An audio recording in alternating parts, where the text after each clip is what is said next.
Episode 526 of the TV Dudes, recorded February 13th, 2025. The Recruit, Season 2.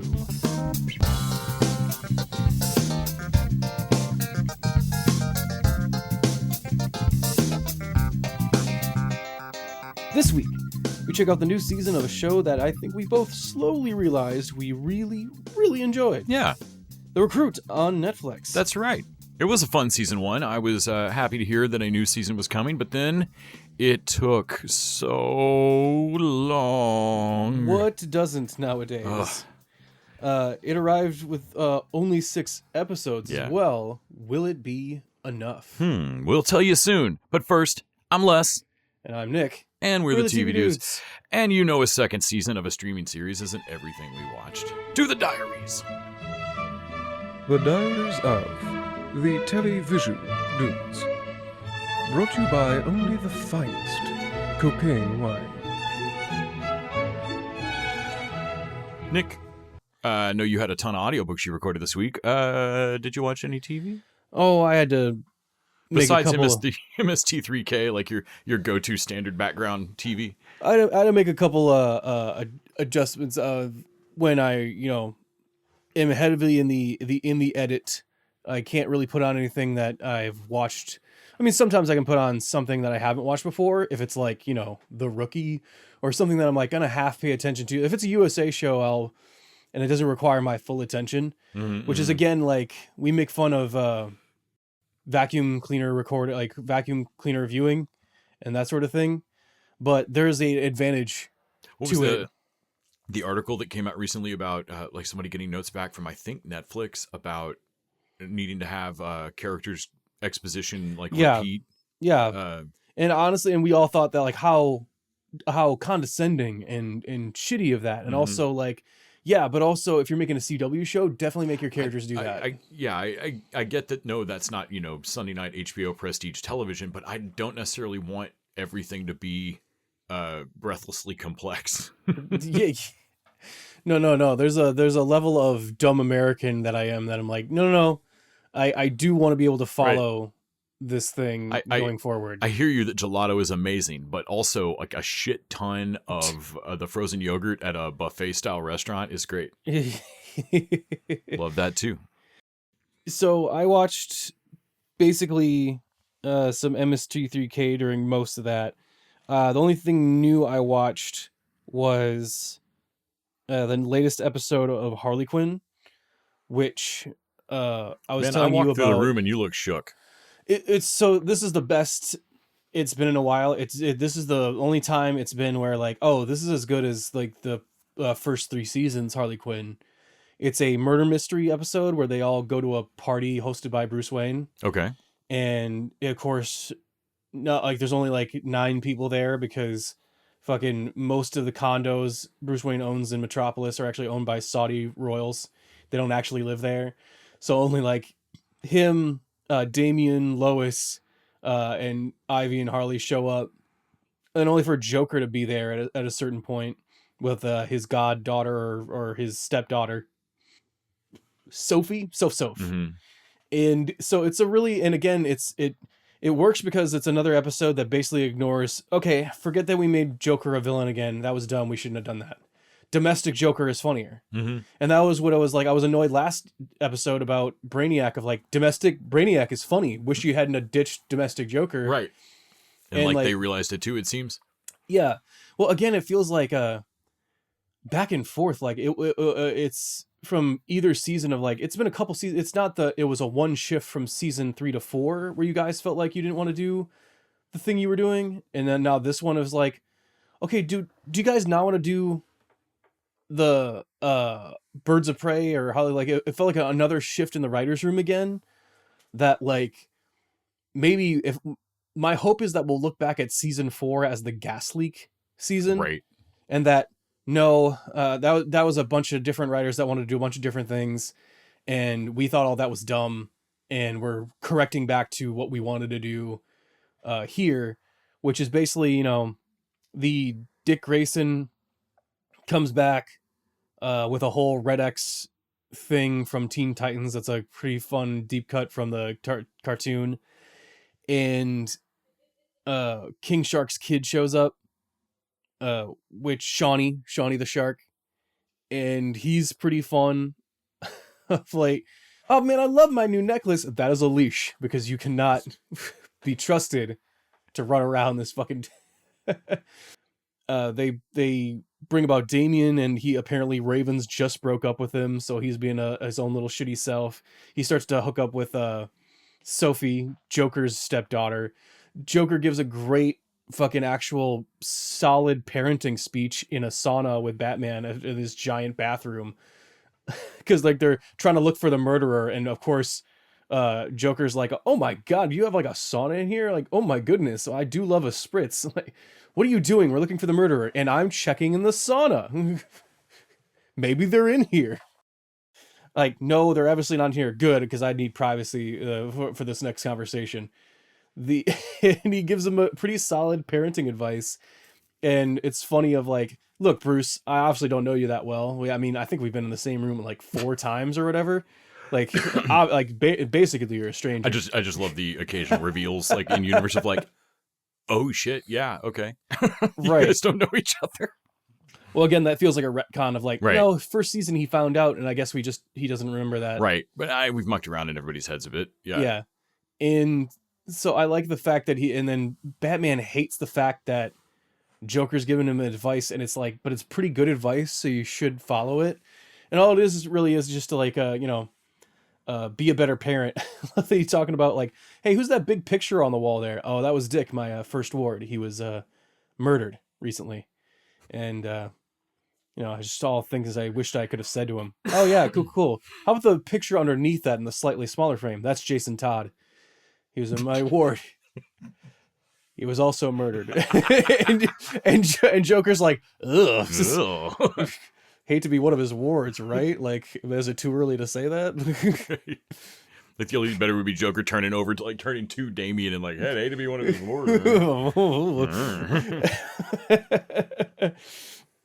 Oh no! So I really like that Lois is in there, trying to solve like the mystery of not only the Butler thing, but like the murder mystery, but the Brainiac wiping their minds and stuff. Obviously she's figured it out, and then they've wiped Harley and hers minds, but of course Lois is an investigative journalist, so she's like, okay, you said you had a dream about a giant skull thing, well then, like, I've had the same dream. I think we can figure this out together. And that's basically how the episode ends. Okay. And I love that Harley is into it. Ivy laughs and just like, and she's not laughing on the fact that Harley can't do it. She laughs and goes, okay, Harley has a PhD. I doubt she wants to be your assistant. And I'm like, okay, that's cute and very supportive of you, but also like no one remembers Harley has a fucking PhD. Nothing about Harley screams PhD, man. Like, no, the reason she shouldn't be an assistant is not because she's overqualified for the position. Right? No one was thinking that. Yeah. Like, I don't know if we had the grant money to pay you. It was not coming into it. But yeah, I'm not above shipping Harlane. Harlane, Lowly. I don't know, but yeah, I dig that. I dig that Harley is looking for another thing to do, which is like, again, it's the same. Okay, so this is season 4, what it should have been. Harley's trying to be a better person, or like has another thing in her life that she wants to work with, which should have been her doing the hero thing, right? But I feel like, okay, I'm still not sure about it, but season 5 is slowly starting to feel like, okay, rather than a continuation of the not so good writing, it starts to feel like maybe of a course correction of like, okay, let's do our version of what we thought season 4 should be, without completely retconning anything or making anything a dream. Right. But we're kind of reset to 0, and that, which is why they're kind of doing some plot lines again. No, but you're right. It kind of, I don't mind them treating it like a ghastly gear. And if they start to go more that way, I'm actually more inclined to go with it. I also watched the latest episodes Spider-Man with Yes. twice. I watched once on my own and then once with you. I don't know what their release schedule is on this, but I really don't care because I love this show. So 3 at a time is fine. It feels like the only thing that's scared. I love this show, and so that shit scares me because it feels like a burn off. Yeah, I don't know what the release schedule is like, but it's like you said the first time where the animation just isn't bothering me anymore. You finally get used to it. Yeah, this was the first set where I just didn't mind it. I love the intros being comic retcon like references. Man, he's not in it for a minute, but the Daredevil showing up for a minute was super cool. Dude. Like his costume's great. Charlie Cox actually is giving a great read on. I like that there's a different, like there's Daredevil that's in his own Netflix show that's a very serious and dark, like what it is to be, has the Catholic guilt, but also the want to do violence. And then there's She-Hulk Daredevil that is, you know. I love them both. But they're different. But honestly, no, I like silly Daredevil a little bit more. I'm going to be 100% on it. Yeah. I liked him in She-Hulk a lot. And the I'm dropping it out of nowhere. It was hilarious. And that I want more She-Hulk though. This stuff is sticky. Yeah, I'm a spider. Do you not? I thought that was obvious. Not from my perspective. I loved that because they never understood that before. Oh yeah, no, you can tell you're in a. Oh, he can tell you're in a spandex suit, but he can't. He doesn't have any gauge of like if you were wearing a rock shirt. Like, oh, are you a fan of Kiss? Right. And you're just oh, right. Yeah, you can't tell what. Yeah, okay. Right. like how much of your personality is based off of like a thing that's like, oh, okay, so yeah, from your perspective, you have no idea. All right. Right.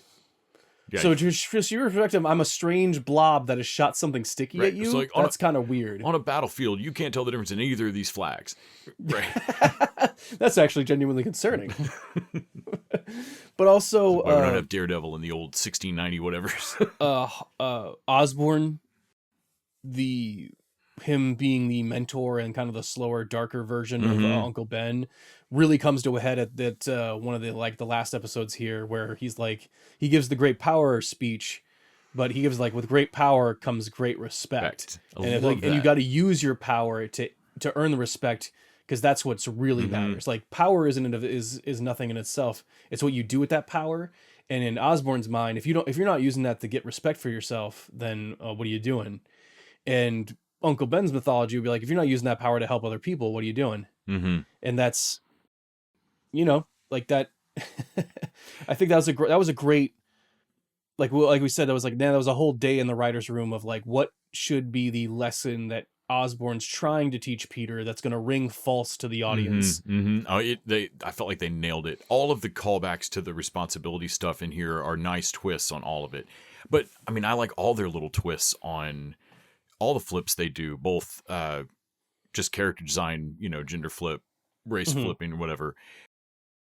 But then also thematically, like they've turned the responsibility thing inside out, and really nicely. Yeah, I thought it's so. Rather than a kid getting a lot of power and struggling with the responsibility coming along with it, because the minute he used it irresponsibly, it bit him in the ass with his bent. This version of Peter always had the responsibility on him with his parents and his aunt and uncle, and even with the power of a superhero, he feels like he's not strong enough to meet those responsibilities. The power dynamic is not like he's trying to get enough power to meet the responsibilities he feels are that fall to him, and he's eventually going to have to learn that like there's a just doing what you can, but you can't keep chasing that. Right.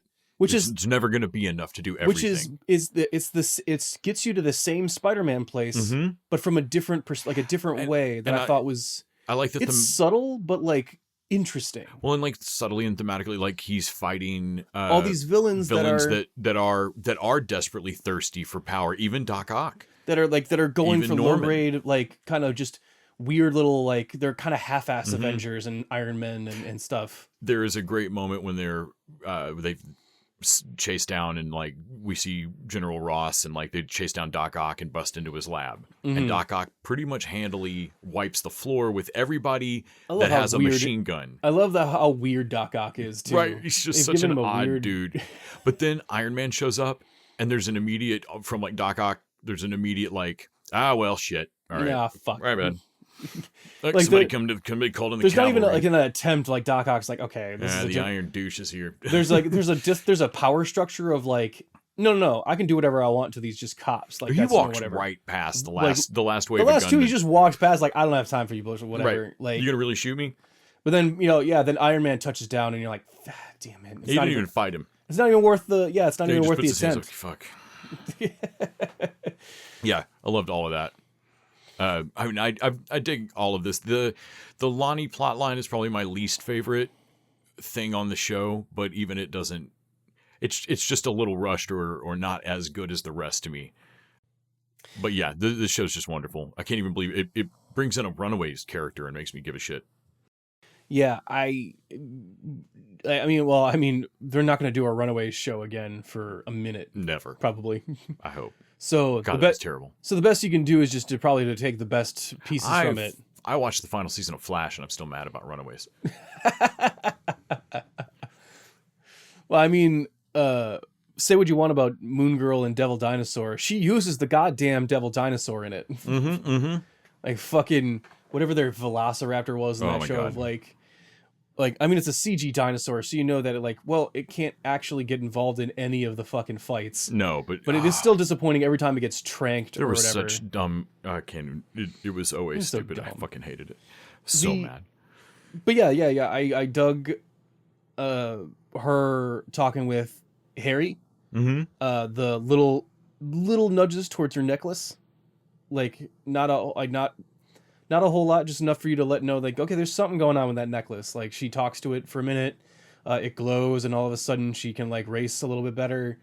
And so there's the slow buildup. I like the fact that Gargan, like, the Scorpion suit, definitely is like, oh, that's a low rent. That's one Ock arm. Like, Ock's giving you the one version of... Right. Here's the tail I tested out when I was building my real arms. Yeah. But I get the good one. Like, you're getting the cast off, whatever. You got the bot from Tony that he threatened to dismantle. Well, I'm assuming that when Ock gets his arms, he's gonna have a chassis that doesn't melt and fuse with his fucking skin. He's gonna think so. And Spider-Man should get his fucking clock cleaned by an enemy at some point in the middle of a... I'm surprised it is Scorpion, but yeah, it is vicious, I'm surprised though. it's Scorpion, because one, I think of Scorpion as a pretty low-tier Spider-Man villain. They start that fight with him, I mean, it's off-screen, but it's like Tarzan in the Disney movie. Like, it is like, holy shit, that dude's dead right above the frame. Yeah. No, he definitely becomes he's an assassin, so he's a different level of threat than the other thugs. The other thugs were just petty criminals. Well, it makes you realize he really was going to stab the shit out of Big Dom. Yeah, he was going to kill everybody in there. So he's a level threat above. When Lincoln tackled him at the previous fight, he was absolutely going to kill Big Dom. Yeah, he was going to kill him. So I get that he's, in the context of the show, he's a bigger threat than anything we've seen before. But also, he's not connected to Peter in any way. No. And Peter heals from it pretty, like, it seemed really vicious in the moment, but he heals from it in a couple of days. It's more the, like, with his healing factor, it's not really a healing factor, but his accelerated healing, this is the first time he's been whooped enough that it, like, you needed to skip a day of school, kid. Yeah. Like, he healed up from it still too quick. Like, somebody's going to notice if you showed up to school. But also, like... You were you gonna tell your Aunt May you walked into a door? Like, what's the fucking explanation here? Right. I'm still surprised Aunt May is not let in on it. Right. Because she has to be, like, skateboarding. Right. Yeah. That doesn't really... Sure. You've decided to take that up in between all your science nerding. I like that Peter's trying to save Lonnie, and that's the storyline they're going with. But Lonnie making the decision of, like, I've had to make a lot of mistakes, and for the sake of my family, I'm like, man, dude, this stopped being about your family like a couple episodes ago. Like, you did one thing about your... yeah. I am very interested to see this going forward, and of course they drop the... I'm assuming that they drop the episode order numbers in regards to... Oh, shit. Last time they dropped it with the new suit coming out, right? Then this time they dropped 3, and that's where we lose this suit and get a new one. Right. So I'm wondering, like, is that the, like, there's like a visual arcs? Like little mini arcs that are going forward with it? I feel like it. Like 2, then they got a 3, then a 3. I have no idea where we're going with it. I don't even know how many episodes are in the season. I don't want to look it up because I want it to be endless. I even like their chameleon. And chameleons. I was about to say you mentioned a good line read earlier from Charlie Cox Daredevil, but the best line read of the new 3-episode drop goes to Chameleon. Your Mac Gargan, he's become some sort of like Iron Man with tail. He's a scorpion. Okay. like you can tell that they were like, okay, so you're gonna be wearing a mask, so the animation won't be able to make your eyes roll. Right. So you're gonna have to sell it in the right. How Bronson Pinchot? How bulky can you do this? Like, I don't care. Like, but but also like he was part of that original crew, and he's just wearing that thing so that no one recognizes him. So I'm like, okay, I like that the mask and that he's an information broker. Right. Is like he's selling his info on his previous crews. Like that makes like, oh wow, that makes a lot of sense for Chameleon and his skill set. And yeah, honestly, we could never see anything more about Chameleon again, and I would just be like, oh, that was a neat cameo.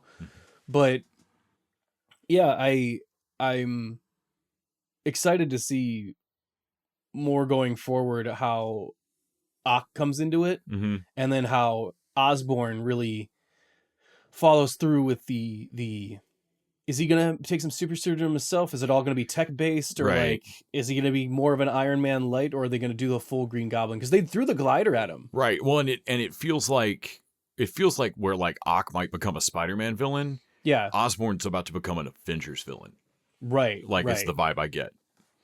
Like he's a real problem, but I think also like showing that the glider is a drone. I love that.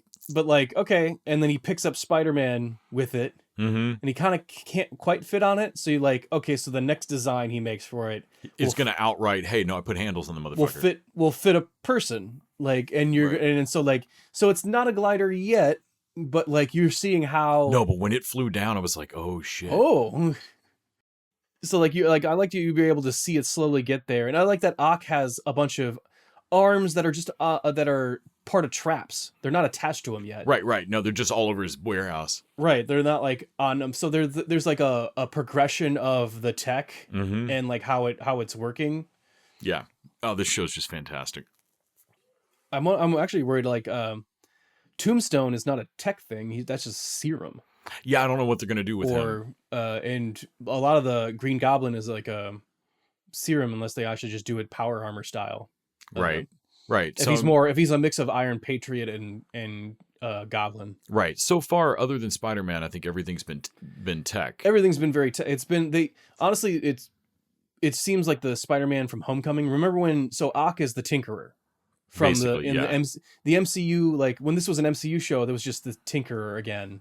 When he was using the back when like he was supplying Vulture with his tech, right. Which honestly I thought was a smart way to use him, and to backwards compatible like the, but instead of it being Chitauri tech, it's Oscorp tech now that Doc Ock stole. Right, or vice versa. We don't know.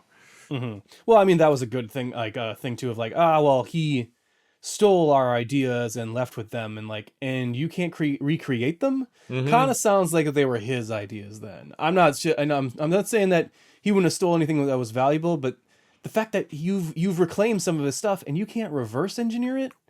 We've got a working, legally distinct, and not an arc reactor. I like that Oscorp feels like a very powerful and smart guy, but also not quite, like he's riding some coattails and not as smart or powerful as he thinks he is. AIM versus Hydra. Yeah, like he's not quite there. He's always gonna be underneath someone, and he fucking hates that. And yeah, I think that was a pretty good way to like. I also like the what power source do you think? Maybe we can track him down, like Tritium, which is the Spider-Man 2 thing, and like solar. I hardly think he's harnessed the power of the sun. We're just like some cracks at Spider-Man 2. And of course, like when they get to Gamma, they're all like, I like that they're all like, oh man, Gamma, that stuff's super dangerous. I mean, you could overheat the thing, it could fuse it could fuse to the skin. And like, okay, so no one's gonna mention the fact that it could make you a Gamma monster, right? Like, well, that's only happened the once, right? But it would be, it almost happens the once, but pretty famously the once. Right. Like, also makes me worried how often the other things have happened. Yeah, those are the first things you think of, not the fact that we might have a radiated rage monster. Right. Fusing to you is like 1 in 100. I did rewatch some of Centaur World, but I'll leave that for your diaries. Oh yeah, you were the one that finished that. Well, yeah, so I finished out Centaur World, which, man, we've watched so many shows recently that you can tell had a third season plan and then didn't have a third season. Yeah. Because like the backstory for the Nowhere King and all of that stuff at the end of Centaur World is awesome. It's pretty good. But it goes so quick. It's a last episode that's a longer episode. And this is a show that routinely really lands their emotional moments in the middle of all this goofiness. And so like you know, like they would have hit a bunch of these over several episodes. It would have really been great. That said, it's still wonderful. Like this show is awesome, and I still love the way it ends, like the way it goes. That was so. The Nowhere King's backstory was cool. Yeah. Halves of the same. Like, oh, I remember that sandwich. That was a good sandwich. You just get caught in food memories.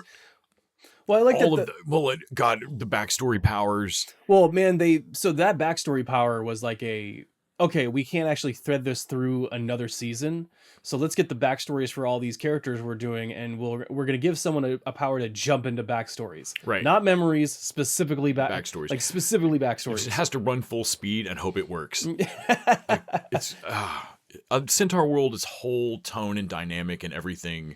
The little hoof versions of themselves. Yeah. All of that coming back. Horse finally shoots one. Oh my God.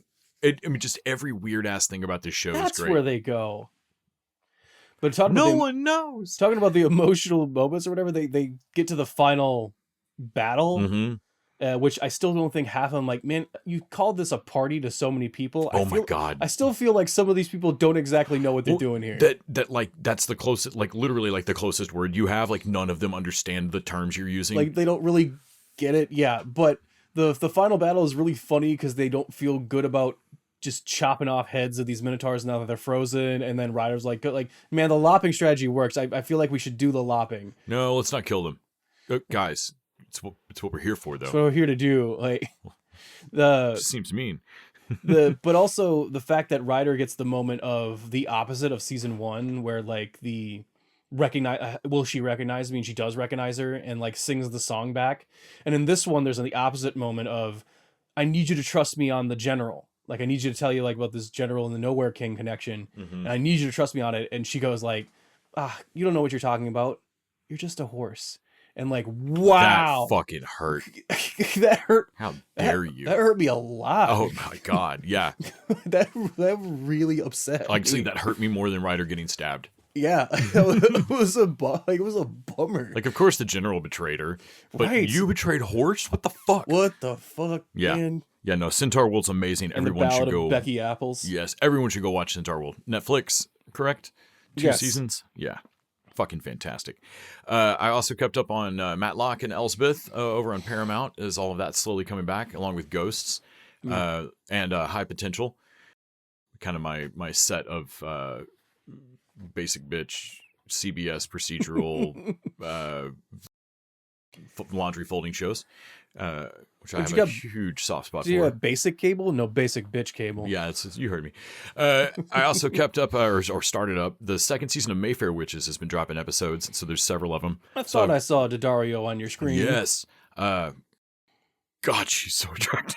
I know, which is weird. It hurts. Which is weird that I know what you're watching because I haven't seen her anywhere else. No, for a White while. Lotus and Mayfair Witch. Yeah, because she's the lead character on it. So, is she a terrible actress or what? Like, I don't think so. I don't know. Like, I think really loves this franchise. Which okay, because I'm like, there are a thing of like. Sometimes I think an actor isn't working, but no, they're just on a show you don't. They're on a bunch of different shows that I don't. Yeah, every once in a while I'll look up and like Oliver Platt hasn't done it. Yeah, yes. Oh yeah, no, he's fine. He's working.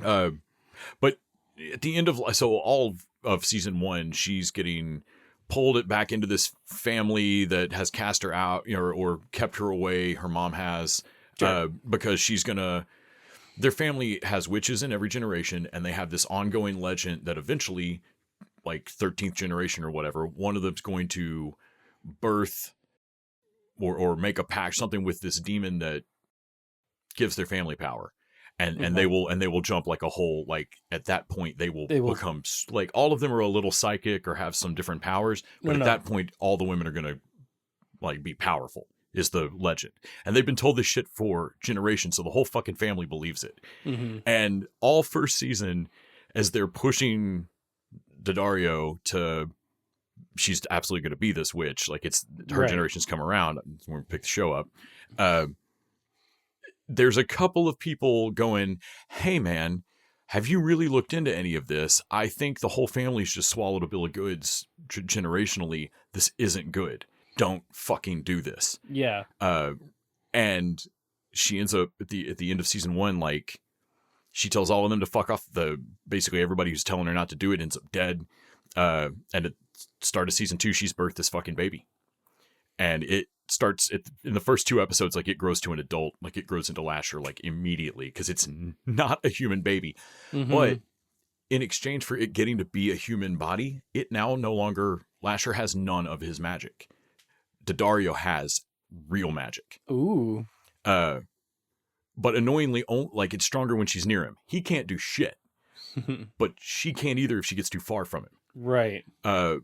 And it kind of feels like, well, you're his protector as his mom, but he becomes an adult like within the first fucking episode. No, now you're kind of a hanger on. But after last season, when she stubbornly sticks with it and births him, and now this season, he's an adult that is, he's killed at least 3 of her cousins at this point. Like, he just keeps going and like, he tries to make a move on her, and she's like, I gave birth to you like 3 days ago. And so he leaves and starts killing her family, like finding other women in her family and just murdering them.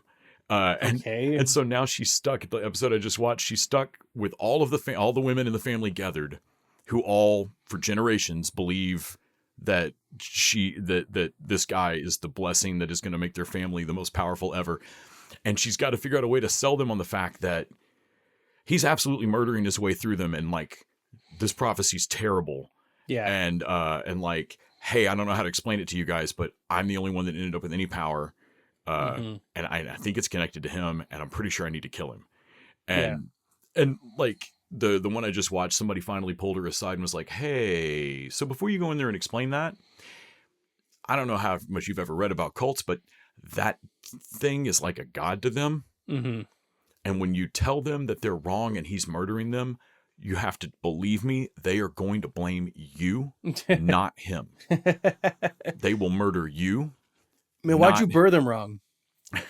Like, yeah. And basically they were like, there's just no fucking way this goes well for you. Well, I mean, you should have been a better mother to him. In the 3 days? I feel like 3 days before he tried to make a pass at me. I feel like that was like, that's just too much. Like, that's like not enough time to like really get the feel of it. Yeah, it's been pretty fun. Also, they've got a character from the first season that can touch objects and see and like travel back to like a history in them, like read objects psychically. And he found out at the end of last season that someone else in his organization can wipe memories and has been doing that to him. And the org keeps that dude secret, which is pretty easy to do.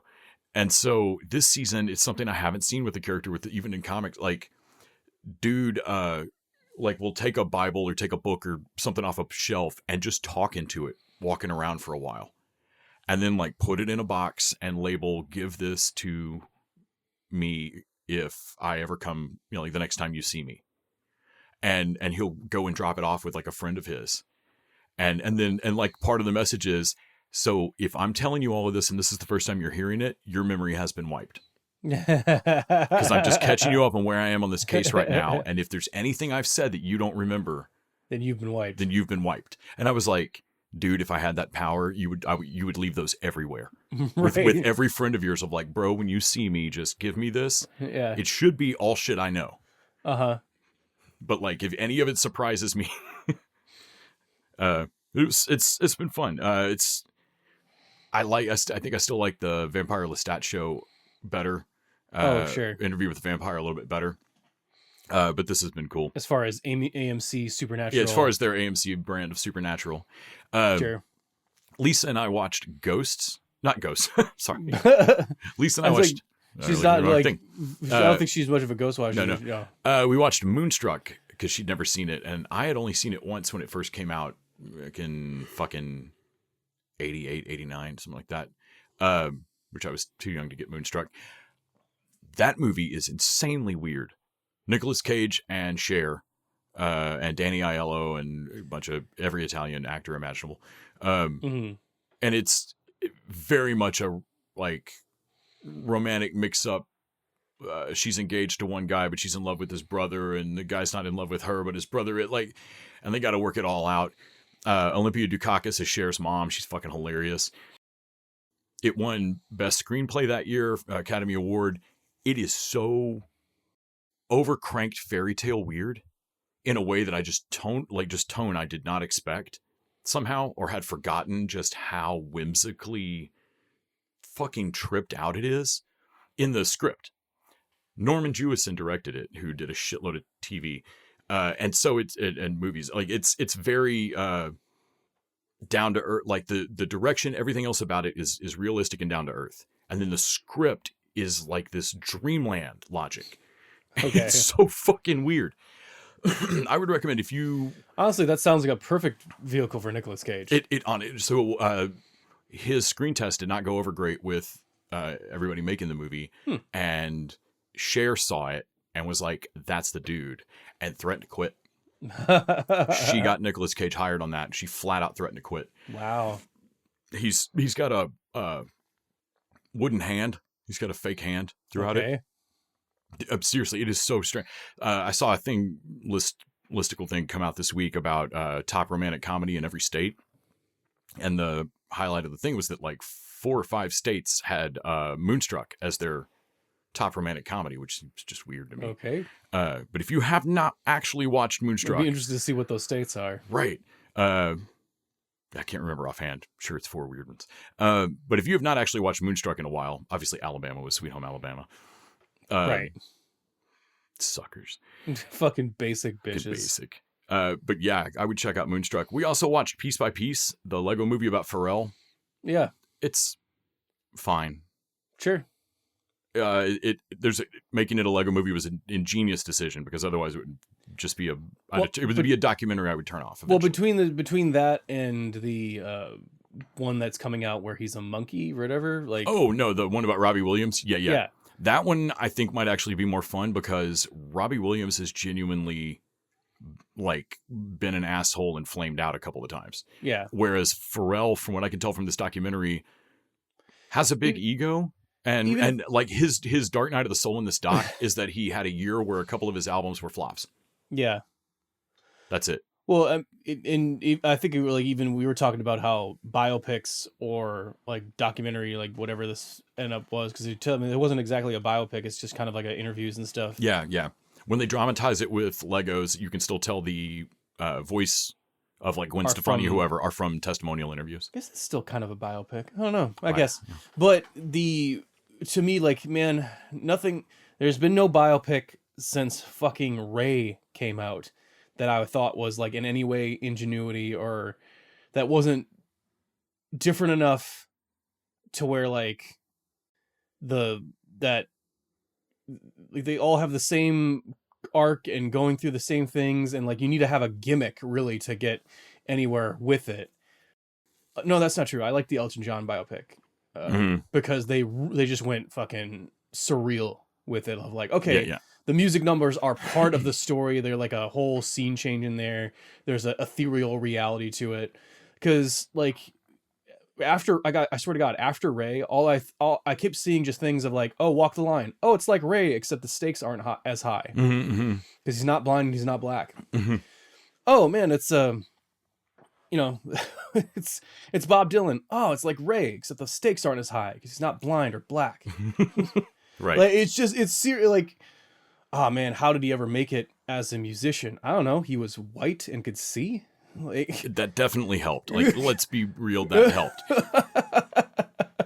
Like I just don't know. Like not that everyone like didn't have a hard time of it or whatever, but I kind of don't want to hear about like how you wanted to be an artist, but they wanted to make you shit commercial stuff that would wanted to make money. Yeah, welcome to hot. Like what commercialism is always the right. That's the pull, and like you cannot bitch about that. That's part of the process, right? Like you definitely have 4 or 5 musicians who just weren't asked this, that you can't turn in this movie to them and mention this because that character should slap the shit out of you. Just slap the taste out of your mouth. Yeah. So let's see. I also watched. But you did watch some Ghosts. Yeah, I did watch Ghosts, which remains a cute sitcom. That was part of my Paramount watchings. We watched a thing called The Takedown: American Aryans. That's which right. was a 4-part documentary, whatever, expose about them taking down the Aryan Brotherhood of, the ATF taking down the Aryan Brotherhood of Texas. So at every step of this show, I felt like was cops overselling their jobs and what they were doing, because they call it The Takedown: American Aryans. Mm-hmm. It's not, I mean, Texas, yes, they're Americans, but it's not like the National Aryan Brotherhood, or it's the Aryan Brotherhood of Texas. Yes, Texas. And like the ABT, as they're called in the thing, are fucking violent and crazy. They definitely murder 4 people, one of whom's body is still in Lake Ray Hubbard near Dallas. What the fuck? Get it? Go get Brianna out of that goddamn lake. So, also the gang is set up with 5 like generals that run it. And they are divided up, as they would be, by the divisions that the Texas Department of Corrections makes. There's 5 districts of prisons in the state of Texas. And so there's a general for each district of prison, right? Mm-hmm. So I mention that because by takedown, what we do to these guys is send them to prison, where they're the largest gang. Yeah. And I mean, I'm wrong. It's still probably not.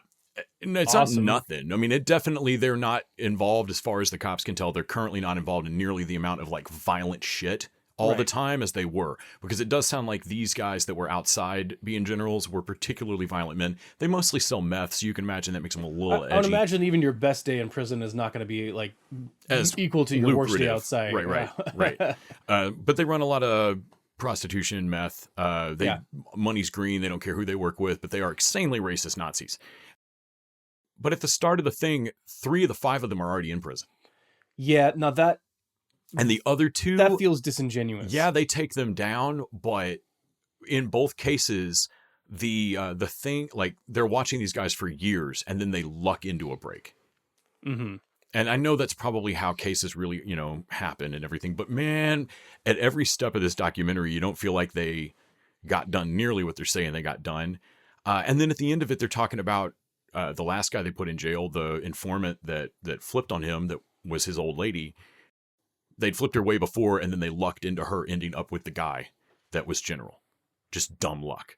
Mm-hmm. He picked her. But all these cops are talking about her is like, that's the bravest informant I've ever met. That woman is really, like, she went above and beyond. Like, every single thing she did there's no other penalty for it but death in that org. Damn. And to the point that she's not interviewed in this documentary because she's still in hiding. Well, that makes sense. From the org that we're discussing in a show called The Takedown. So by taken down, you mean that they're still active enough that they could just go murder her if you even showed her mosaicked with her voice disguised. Right. You guys can't even go find her to interview her. Yeah. Like, y'all didn't take down shit. But, man, I don't know. I wanted it to cheer me up. Did we take down a bunch of Aryans? And we did. We took down some specific assholes. Sure. And they seem like bad motherfuckers.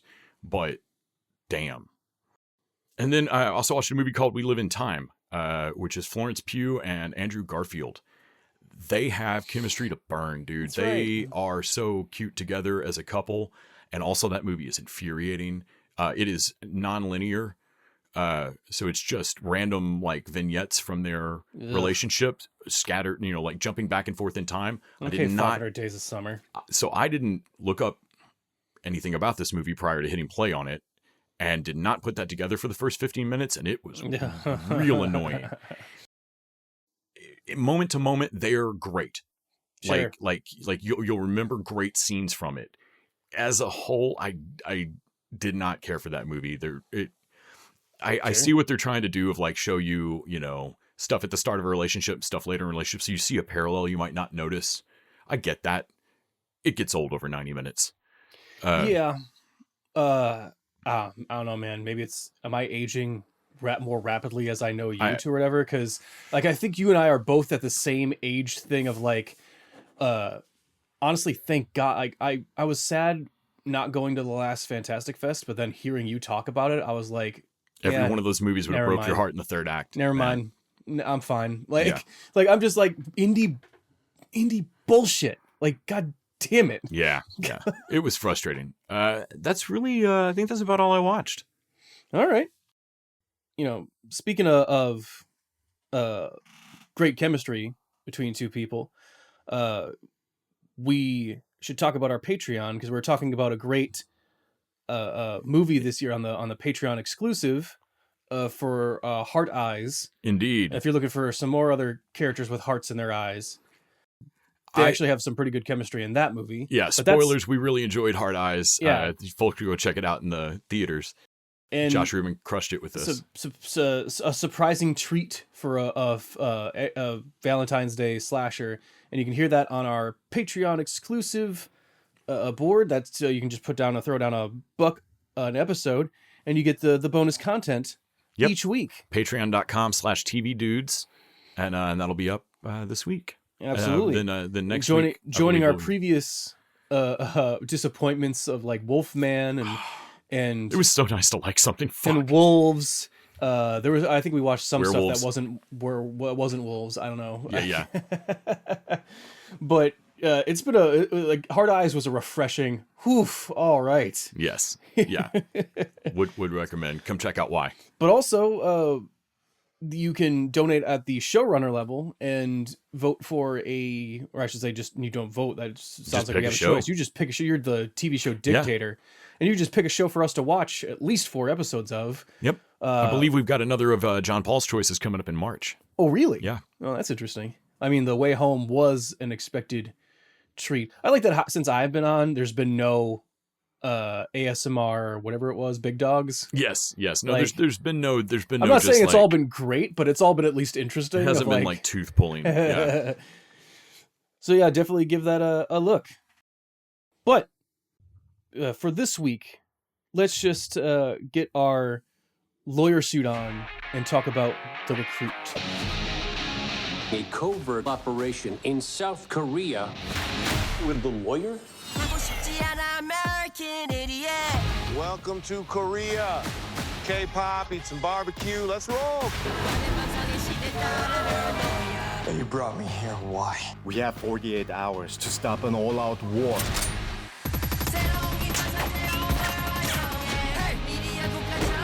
Oh! You are playing a dangerous game. You're playing me. What are you doing? Taking control. Hey! Are you sure you're a lawyer? Because I think you misrepresented yourself to this podcast as a lawyer when you're actually an operator. So, man, what is the TV equivalent of Kitchens? Like I'll call. You're just gonna send me back to another podcast. You're not gonna kill me here. The Recruit is the season 2 of the show that I think is based off of a either book series, or was it that movie, that Colin Farrell movie, like that was a CIA recruit. But I'm not like it's using the same name as that, but the premise is slightly different. Rather than a CIA operative, you're following a lawyer for the CIA that's just kind of following operatives around. So you get No, it's an original thing from Alexi was it an original Hawley. thing? It was originally called Gray Mail. Gray Mail. That's a better name. Yeah. Honestly, The Recruit is too generic. Hawley is the EP of Castle and The Rookie. And then this. Man, I would have gone with Gray Mail. Yeah. But yeah, so the thing I remember from season 1 that made me watch it was Doug Liman directed that first episode, and it had that Bourne Identity vibe. Yeah. Plus, I just like the setup of like the CIA lawyer. He's not the hitman. He's not the black ops squad or whatever. It feels like a USA show premise with a Netflix budget. Right. That's exactly it. Like, and I loved that vibe in season 1. Well, in season 2 is a little bit different in tone. Not as bad as Rogue Heroes. No, but it feels a little bit more, what do you call it? Disjointed now, and more like separated out. Because in the first season, this was also true, but to a lesser extent. It felt like it was a serious drama crime show out in the field. But then when they were in the offices, it was like kind of lighthearted, kind of dumb. Like there's a torture robot in an episode. Right. And so season 2 carries that forward, and I think, in my opinion, segregates them out even more. Like when they're out in Korea or Russia, the stakes are high. It's dangerous. It feels dangerous, and that they should not be like, they shouldn't be wherever they are. Whenever they have to land on a plane is like a thing, a place they should not be and should immediately leave. When they're back in the office, it is like dipshit spy versus spy. They're hiding from an operator that's tried to kill them in a very serious, like, no, she pulled out your fingernail the first time she met she's a serious threat. But in the CIA office, where they can't quite kill each other, it becomes kind of like, like they Scooby-Doo in the hallway of like, oh shit, and like and it's lighthearted, like reaching up and locking the door. Overall, I think it's funny and still works, but I think the when they see each other at the airport and they're all there, it feels like a different show for a moment. So the moments there, I feel like it detracts a little bit from how serious I'm supposed to take our through line villain this point. What's her name? Dawn. Like, she seems to be like the only consistent trying to kill them the whole season villain. And I kind of don't know how much to take her as a threat if, like, even if our main heroes are like, I guess she's trying to kill us, and are kind of like brushing it off. Like, they don't feel like a big deal up until they find them over that dam and are about to like put 2 in the back of their head. And now it's a big moment again. I'm like, whoa, this felt like a thing you guys weren't taking seriously. Don't get me wrong. I thought you should have been doing it the whole time, but now it feels very personal and again. So I think that speaks to how this, again, another shortened season. This season only has like 6 episodes versus the other season's 8. So last season they shot entirely in Canada and LA. This season they shot almost entirely in Vancouver, but they went to Korea. I was going to say shot in Seoul. There's the Korea stuff. I was like, man, you can't dupe any of this. Like, there's no all of Russia or wherever else they go is all Canada. Right. There's no country in the U.S. that looks like no. We don't have anything like There's no city. There's no Chinatown that looks like unless you're going to be super racist about it. Like, Chinatown does not look like Korea. No. Their cities are just newer and built different. Also, they look cool, honestly. Yeah. Like, and so like they really shot there, and I'm wondering if the couple of episodes worth of shooting that they did there burned 4 episodes worth of money. A budget. I would not be surprised. And I don't know that I loved this season enough to do that. I think I might have rather had 8 episodes of the frozen yogurt version, with another torture bot. I think I would have, because rather than make the whole season a serious thriller now that we're set in Korea, this one felt like all overarching big plot. Yeah. So it's for me. There's less episode by episode things we have to solve, like the torture bot or Kitchen's guy trying to stay awake in the background the whole episode. Or Kitchen's like you got to play alimony thing. Right. So there's a lot. I did love that guy turns back up. Right. So there's a lot less of that, but I think there's a focus that the season have too. Like, if there's a benefit to it, there's a focus to it that I like, but also it feels a little schizophrenic when it bounces back. Because I know that, like, man, you don't want to give up how funny and silly sometimes it is. Right. But it feels a little jarring. Which is why but also you had to bring in, what's his name?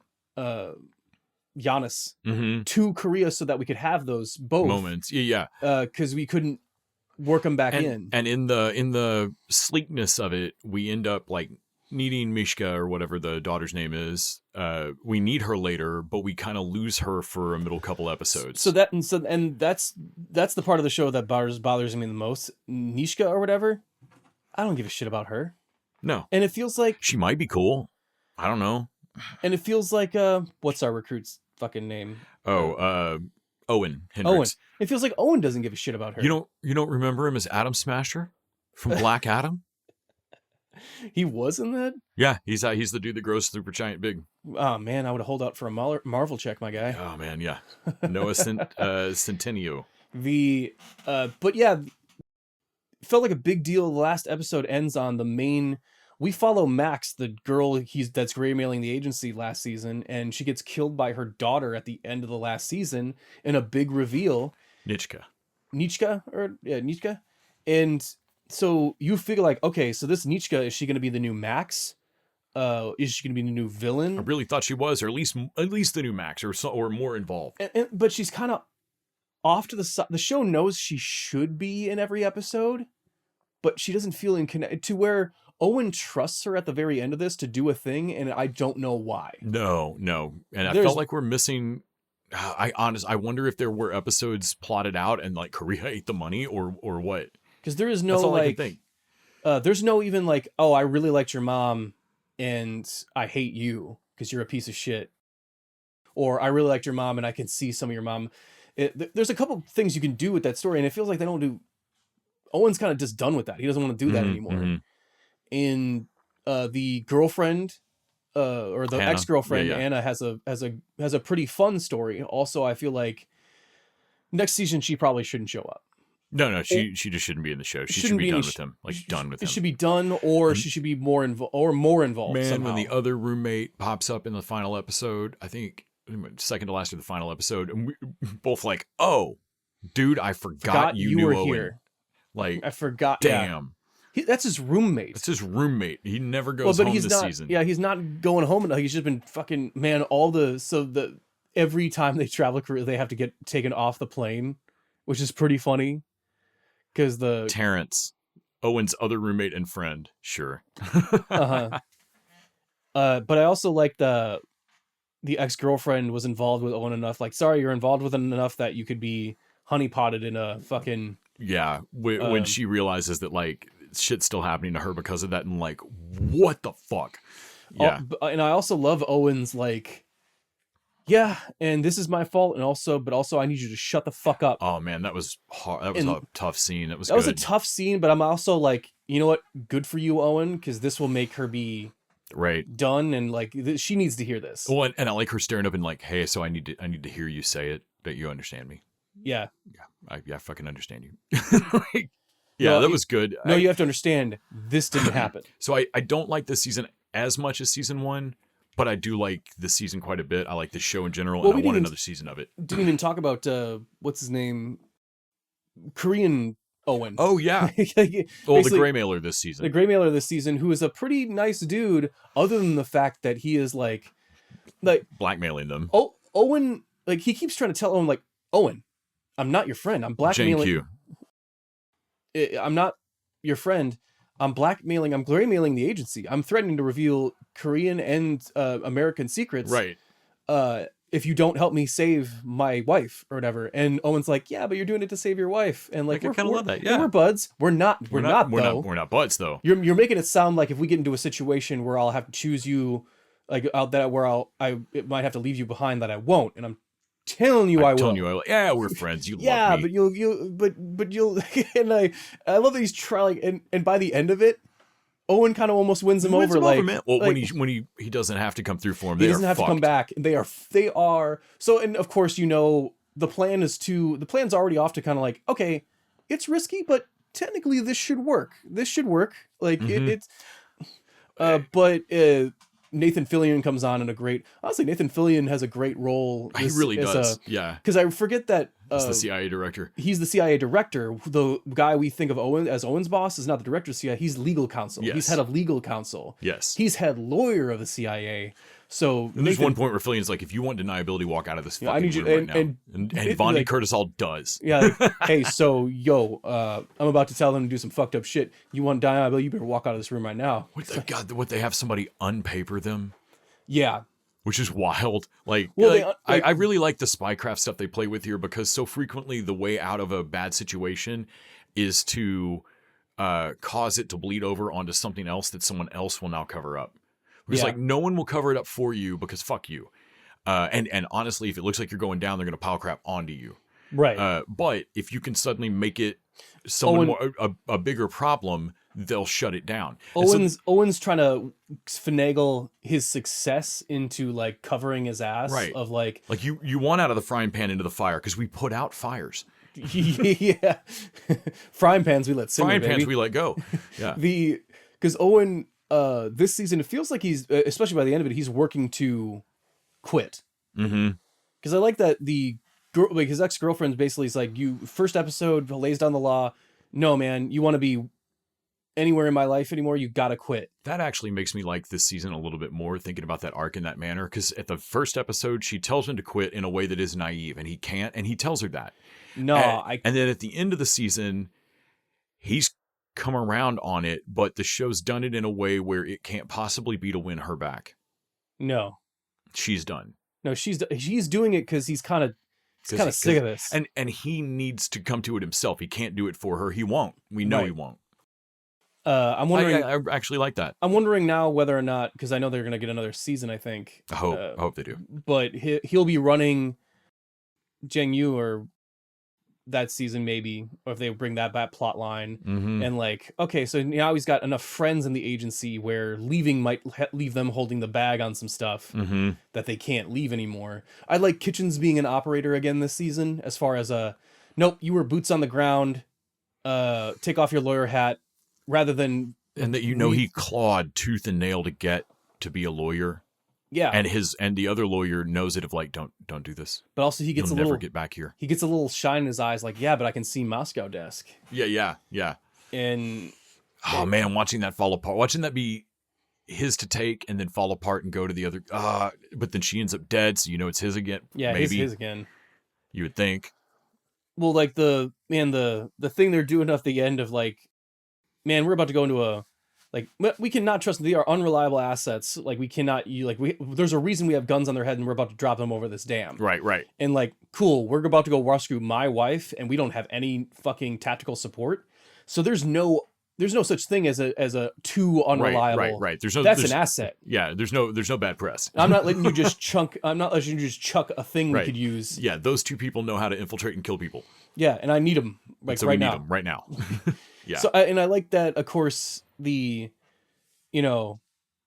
Owen is how they portray him, like South Korean intelligence. It's a great narrative trick of where the intelligence agencies say, so Giannis is pretty easy to figure out. He used to be a rising star, burned out, and basically is just having a panic attack since like 2008.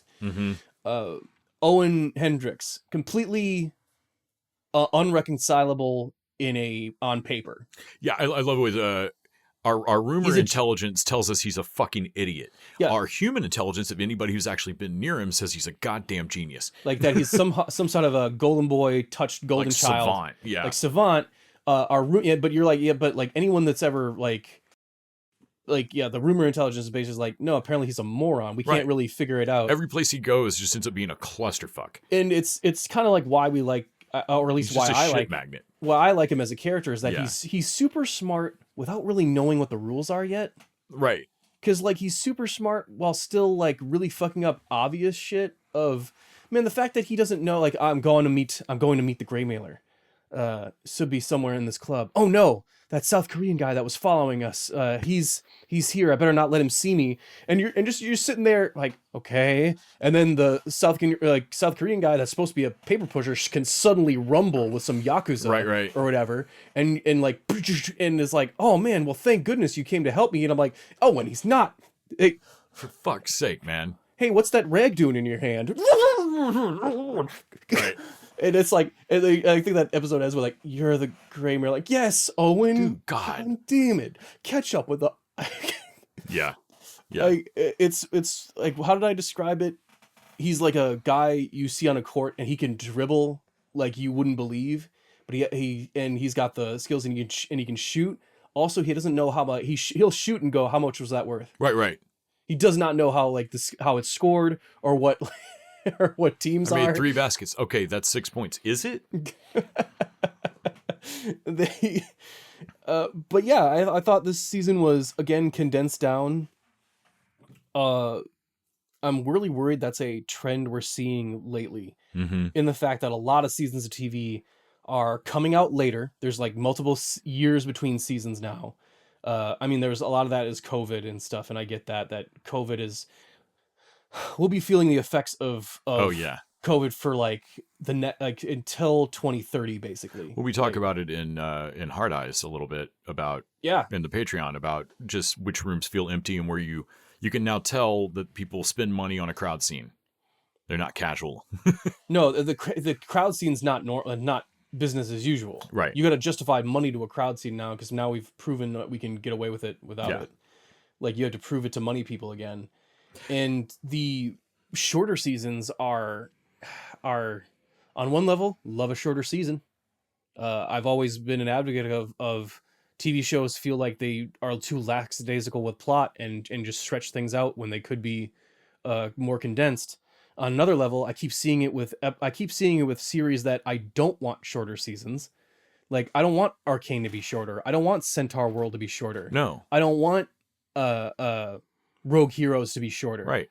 Like and Recruits, it does a good job with it. I'm sick of watching good shows and good writers having to do a good job of a thing, like make the best of a situation they were kind of Right. Like, I mean, I'm glad you guys were really, really slick at compensating for this, but it would also just be cool if you didn't have to. I'm really glad to see how far you can get on one leg, but I really wish people would stop shooting you in the foot. Right. Is more. So more recruit and more recruit. But I feel like the more they prove they can do it well in one season, I worry this is a trend. Yeah. That they can do it, that the more that this will be the norm of it, and that what used to be planned for 3 seasons, because Netflix will give you 3 seasons, will now be planned for 2. Mm-hmm. Mm-hmm. Right. Because I think you're right. I don't even think Netflix is going the full 3 with everything anymore, with the way they used to just casually. Or at least not with the same number of episodes. No. You better not like. I'm deeply scared we get 4.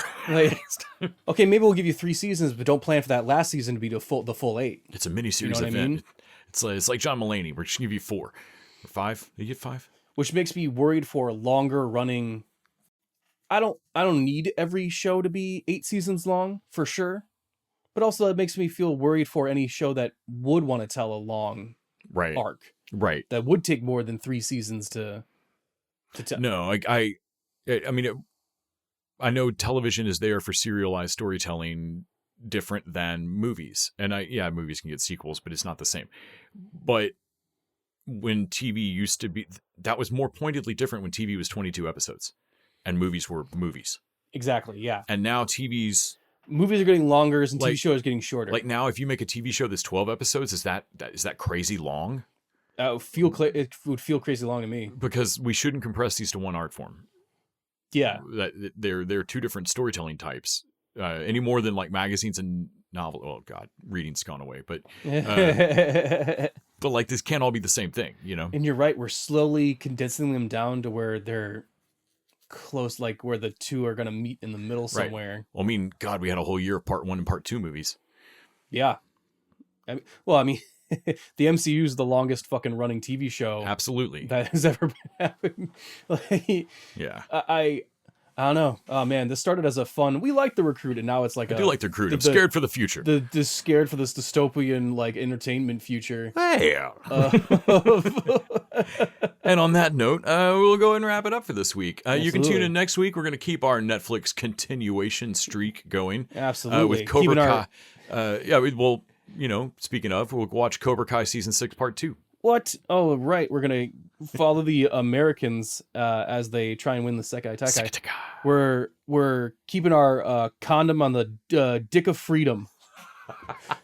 Did not want to the dick of progress. The dick of progress. You really are the condom on the dick of progress. That's the best line. Best in line all of of this the Recruit. fucking Holy season. shit! I also love the acronym episode titles. And I don't want to get too much into it, but like I saw the summary for the next part 2 of they're going to try and win the Sekai Taikai. The Sekai Taikai is not canceled. They're going to try and certainly the rest of this season is them trying to stay there and turn it around so they can what? All right, let's fucking go. I get that this show is already an alternate universe, but given the fact that what happened, that's insane. Oh man, that's gonna be nuts. Join us next week. We'll discuss how crazy that is. Yeah, I don't even know. It's fucking crazy. But until next time, TV Dudes out. It's going out to idiot Korea.